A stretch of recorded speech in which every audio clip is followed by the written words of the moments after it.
আসসালামু আলাইকুম। টুলু garden and blog থেকে আমি টুলুয়ারা। আশা করছি সবাই ভালো আছেন, আমরাও খুব ভালো আছি।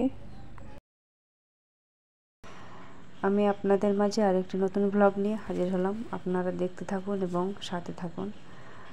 আর আজকে আপনাদের মাঝে শেয়ার করব শাক সবজি হারভেস্টিং। আর প্রথমে আমি এখানে ঢ্যাঁড়স তুলে নিচ্ছি। আর এখানে কয়েকটি ঢ্যাঁড়স হয়েছে আর ঢ্যাঁড়সের ফুলও আছে। সব সময় চেষ্টা করি জৈব সার দিয়ে সবজি তৈরি। আর রাসায়নিক সার দিয়ে সবজি তৈরি করলে আমাদের শরীরে বিভিন্ন ধরনের ক্ষতি হয়। তাই আমাদের জৈব সার দিয়েই সবজি তৈরি করা ভালো। সবজি বাগান কিংবা ফল ফুলের বাগান যদি আমাদের একটা থাকে তাহলে সময়ও কাটে, আবার খাওয়াও হয়, উপকার হয়, শরীরের দিক দিয়ে ভালো হয়। চুপচাপ বসে থাকার চেয়ে কাজ করা অনেক ভালো। তাই সব সময় চেষ্টা করব সবজি বাগানে টুকিটাকি কাজ করা। আর তারপরেই আমি পুঁই কেটে নিলাম কিছুটা। ঢ্যাঁড়স তোলার পর পুঁই কেটে নিলাম। তারপরে এই যে আমি এখানটায় কলমি শাক কেটে নিচ্ছি। এই কলমি শাকগুলো খুবই সুন্দর, হেলদি। আর এই যে দেখুন পাতাগুলো সবুজ, একদম কচি পাতা। কলমি চাষ খুবই সহজভাবে তৈরি করা হয়, অযত্নেই কলমি শাকটা হয়ে যায়।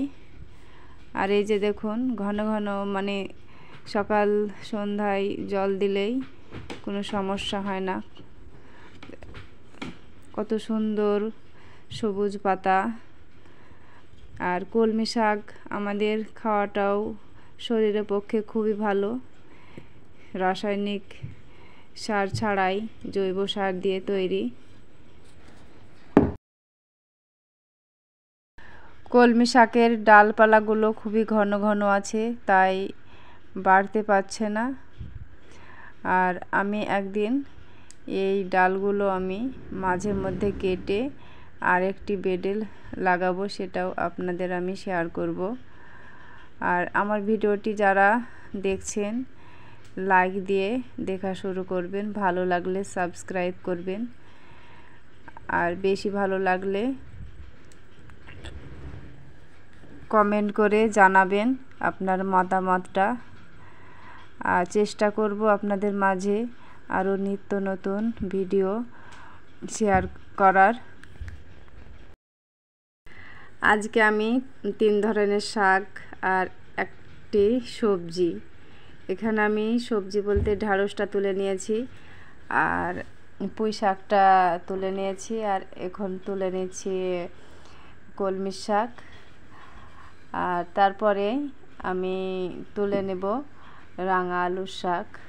রাঙা আলুর শাক দিয়ে কলমি শাক ভাজা করব, আর পুঁই শাক দিয়ে মসুর ডাল রান্না করব। রান্নাটা তো দেখানো যাবে না, ভিডিওটি বড় হয়ে যাবে, তাই আমি আপনাদের সামনে বলে দিলাম আজকে তরকারি কি হবে। আজকে আমার ছাদ বাগানের শাক সবজি দিয়েই তৈরি হয়ে যাবে আমার তরকারি। আর এই যে আমার মিষ্টি আলু কিংবা রাঙা আলুর শাক। আর এই যে দেখুন রাঙা আলুর গাছটা খুব একটা বড় হয়নি, আর সেজন্য আমি গোড়ার পাতাগুলো তুলে নিচ্ছি।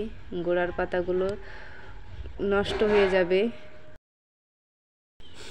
এইভাবে যদি আমরা ছাদ বাগান কিংবা উঠোনে, বাড়ির উঠোনে সবজি তৈরি করে আমরা যদি খাই তাহলে খরচও কম হবে, আবার শরীরের পক্ষে খুবই উপকারী।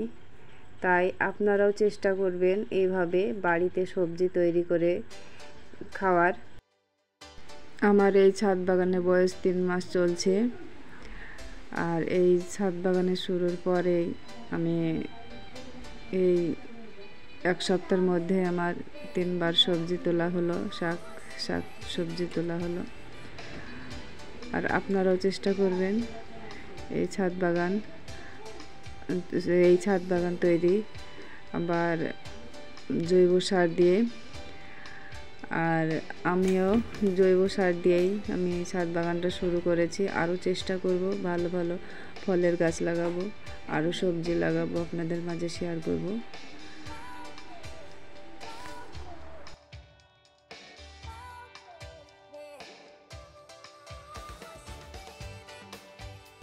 আর এই যে দেখুন, এখানে আমি 5-6টা মতো ঢেঁড়স তুলেছি, আর পুঁই শাক তুলেছি, আর এদিকে কলমি শাক, আর একটা লেবু। আর এই যে আজকের মতোই শাক সবজি রান্না হয়ে যাবে। আর তারপরে আমি গাছগুলোকে এভাবে জল দিয়ে নিচ্ছি। আর আজকের মতো ভিডিওটি শেষ করলাম। ভালো থাকবেন, সুস্থ থাকবেন। আল্লাহ হাফেজ।